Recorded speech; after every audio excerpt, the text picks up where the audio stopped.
Guys, stop ruining your steaks on your BBQ. Guys, if your steaks are coming out like this, but you want them to look like this, then stick around because I'm going to show you today how to stop making the same mistakes that so many people make when using their BBQ. I've been there myself. In fact, I was so frustrated with my BBQ that I actually gave it away thinking there was a problem with the barbecue, but the problem was actually me not knowing how to use it. I was used to cooking on charcoal barbecues or those big 4 or 6 burner gas barbecues that so many of us grew up with. Those things get crazy hot, so when I tried cooking on a BBQ the same way, I thought something was wrong. But now I've repurchased a BBQ. This time it's a Family Q Plus, and I absolutely love it. So let me show you the biggest mistakes people make when cooking on a BBQ, and I'll show you how to avoid making the same mistakes. Mistake number 1 that most people make, it's cooking with the lid up. This barbecue was designed to cook with the lid down, and that's the only way you can cook with it. The gas burner in this barbecue just isn't strong enough to cook with the lid up.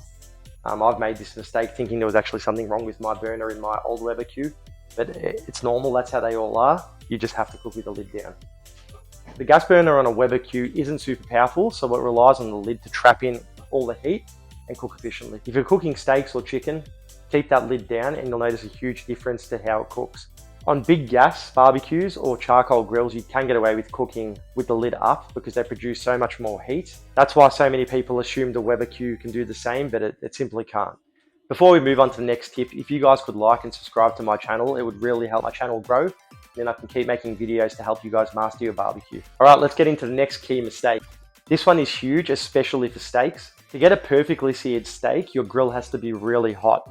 This helps render the fat down, create those really nice sear marks, and lock in all that juicy flavor. Now you might be thinking, why can't I just cook on a lower temp and leave it on for longer? The problem is if you cook too long at a lower temp, the inside of your steak will overcook before you get a proper sear. And no one wants an overcooked steak, right? We want juicy, tender, medium rare goodness.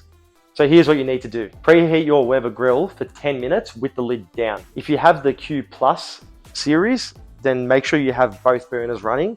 That Plus burner does make a difference. It gives you that extra bit of heat right in the center. If you do have the single burner model, don't worry, that barbecue gets hot enough as well to sear a steak. Just make sure you preheat it for long enough. Preheating properly is the difference between a sad gray steak and a beautifully seared masterpiece. Have any of you guys made these mistakes on your BBQ? Let me know in the comments. I'd love to hear if you've made the same mistakes too. Now guys, I'm going to give you a bit of a pro tip here, how to get those perfect crosshatch sear marks on your steak. Now this one's for those people who want those restaurant quality grill marks. When you rotate your steak to get those perfect crosshatch marks, don't just turn it in the one spot. Instead, move it to a fresh part of the grill, because as your steak sits in that one spot on the grill, it absorbs the heat from the grill slightly and cools it down. When you move your steak to a new section of the grill, you'll get that fresh heat and you'll get those deep sear marks in your steak every time. I hope this video helped you avoid some of the biggest mistakes people make when cooking on a BBQ. Now next time you fire up your barbecue, you'll be able to impress your family and friends with perfectly cooked steaks. And if you want a full step-by-step guide on cooking a perfect steak on a BBQ, click here. I share even more tips and tricks in that video. Good luck with your next cook, and I'll see you in the next video.